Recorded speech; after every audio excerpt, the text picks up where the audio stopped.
We're running behind, but we're going to keep this party going. Got Dan Levin, COO of Box, as one of our first Moneyball case studies. Who are boxers in the audience? Let me hear it from you guys.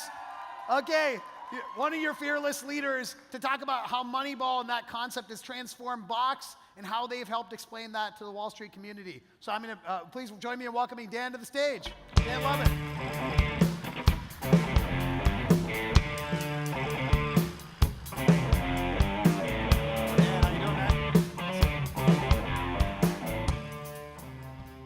How are we doing, everybody? Here's the plan. You're going to speak after Michael Lewis. It'll be fine. I'm going to show you some slides today. They are taken from our IPO roadshow presentation. My assistants are now circulating a document which you will be required to sign saying that you won't tell anybody anything about what you just see. Is that fair? No. It's all old data. It's data that goes back about 6 months, but I think it was important to tell the story, and I didn't want to get in trouble with my lawyers or the accountants or the auditors or anybody. So forgive me for using old stuff, but I think it makes the point. So here's the question. We know that customer success is important. We know that it generates a lot of value for the business. We tell our boss that all day long, and he says or she says, yeah, you can have 2 people this quarter. And that just doesn't work, right? How are we supposed to take care of our customers? How are we supposed to do something that represents 90% of the value creation in the business when we can't justify the resources we need to be successful? And I come out of sort of an old world organization where not only was it about justifying resources, it was about driving costs down, right? It was about average handle time and the number of contacts it took to solve a customer problem, and upsell percentages and cross-sell percentages down to the 1/10% and stuff like that. I want to take just a minute and tell you a little bit of a story about why customer success really matters strategically and at the top level of the organization. This was the first slide in the finance section of our roadshow deck. It talks about the 2 obvious things, revenue growth and gross margin, that you would have seen in any financial presentation from any IPO roadshow for the last 30 years. And then there's this very weird metric in the middle. On the very first slide, it says retention rate 130%. And I got to tell you, that is probably the more important of the 3 metrics that are listed on this slide. And as we engaged in dialogue with potential investors as we were in the process of going public, we got many more questions about that middle metric, that metric that would never have been on this slide 20 years ago, than we got about either gross margin or revenue, which are motherhood and apple pie. There are a lot of things you can focus on when you're building a business. There are a lot of metrics you can and should pay attention to. CAC to LTV ratio, CAC payback time, blah, blah, blah.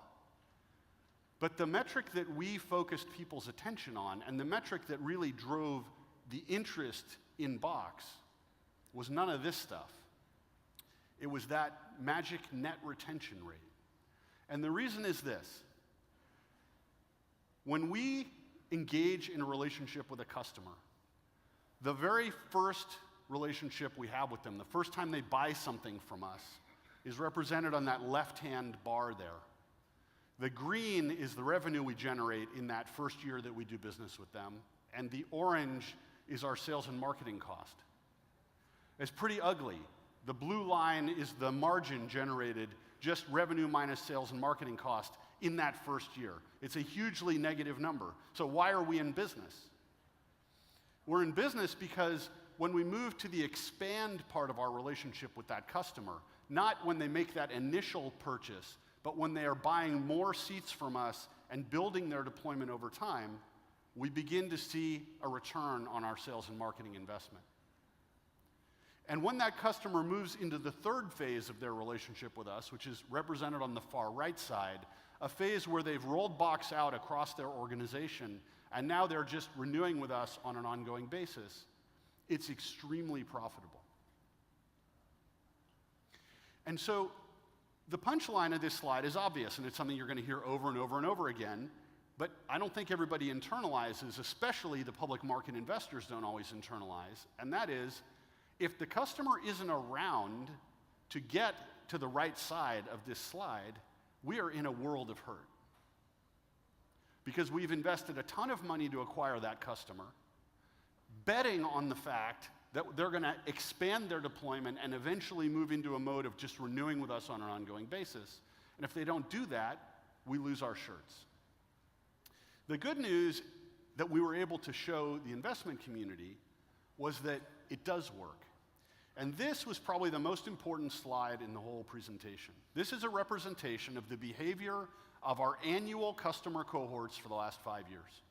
So what you're looking at in the blue bar on the bottom of each one of these is the annual recurring revenue that we generated in that year from the customers who signed up for Box for the first time in that year. Starting on the left, you've got the 2010 cohort. On the far right, you've got the fiscal year 14 cohort for the first 9 months of the year. Fiscal year 12 was only 1 month long because we switched from a December to a January fiscal year. That's why there's no fiscal 12. And the thing that you'll see, the thing that was unbelievably compelling to the investment community, and the thing that is the most interesting about our business, is that compounded annual growth rate. Each one of these annual cohorts going back 5 years is growing at roughly a 30% compounded annual rate.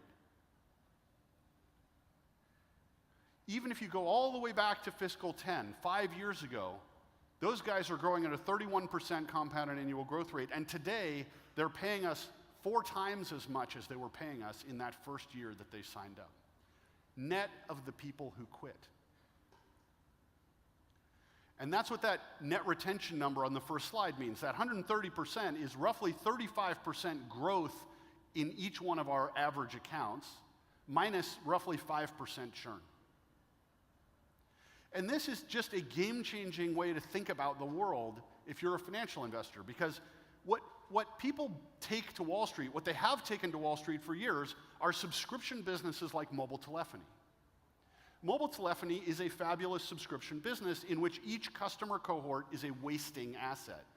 If I'm Verizon or T-Mobile or AT&T, I spend a lot of money to acquire customers up front, and then over time, that group of customers shrinks as they move to other carriers. What we were able to show here is that in our business, and this is true in most well-run enterprise SaaS businesses, the opposite is true. We spend money to acquire a cohort of customers, and they keep growing. In fact, for the data that we have, as far back as we can look, they keep growing forever. So we can't even calculate the lifetime value of our customers. To do that, what we do is we saw their growth off after 5 years and just say, that's the lifetime value. This was an incredibly compelling slide for those investors who were interested in thinking about Box. And we then took it down to the next level. We said, okay, let's drill into that cohort, that fiscal 10 cohort, in a bit more detail. In the year that they signed up, so that's the slide on the left, the bar on the left side of this slide, we lost money on that cohort. If you look at the revenue we generated, which of course is smaller than the annual recurring revenue, right? Because we recognize revenue daily. You look at the revenue we generated, the sales and marketing costs to generate that revenue, and the cost of goods sold to service those customers, the contribution margin was quite negative. But if you look at that same cohort of customers 4 years later, in our fiscal 14, that middle bar, that customer cohort is now generating 34% contribution margin. And that's because some of those customers are now in the expand phase, and they're buying more seats from us. That's where you get that 35% growth. And some of them are in the renewal phase, and those guys are incredibly profitable. And when you add all that up, you get a 34% contribution margin, and that is continuing to grow as more and more of these customers move into the renew phase and out of the expand phase. And so when we looked at our fiscal 15, which was the 9 months before we went public in January, we could show that that 34% had become 40%. Put that together, and John always comes to me. You met John earlier. He runs customer success at Box. He comes to me and he says this all the time, and I turn around and I say it to our board all the time and to our public market investors all the time. I say, here's a really simple question, you financially minded people. What are you willing to pay to buy an asset that, as best you can tell, is going to grow at a compounded annual growth rate of, even discounted to 20 or 25% year after year? Well, the answer to that question is an awful lot, right? If you could buy something that with confidence would grow at a CAGR of 25%, you'd be willing to pay a lot of money for that. That's why we have invested in growing our customer cohorts aggressively, and it's also why we invest so heavily in our customer success organization. Because if those customers don't stick around, if they don't get off to a good initial deployment, well, let me back up a second. If they don't get off to a good start, then they'll quit early on, and that's disastrous because we've invested a huge amount of money to acquire them. If they do get off to an okay start, but they don't get broad deployment and utilization of the service, that's a disaster because they plateau at a very small number of seats and they don't keep growing. So what we want to see is we want to see a customer that's getting very heavy use of the service, that has lots and lots of adoption and lots of utilization of the service, because then we know they will translate into a customer that will be with us for a long time and be worth a lot of money. And so interestingly, the two metrics that we pay the most attention to early in a customer's life, and we pay the most attention to in terms of measuring our sales and our go-to-market and service delivery organization, are exactly those two things. What percentage of the seats that we've sold have actually been deployed to an end user? And of the seats that have been deployed, how many of them are active on either a 7-day or 28-day basis? If those two metrics are high, we've got a successful customer that's going to be with us for a long time. And if they're not, we have a big problem.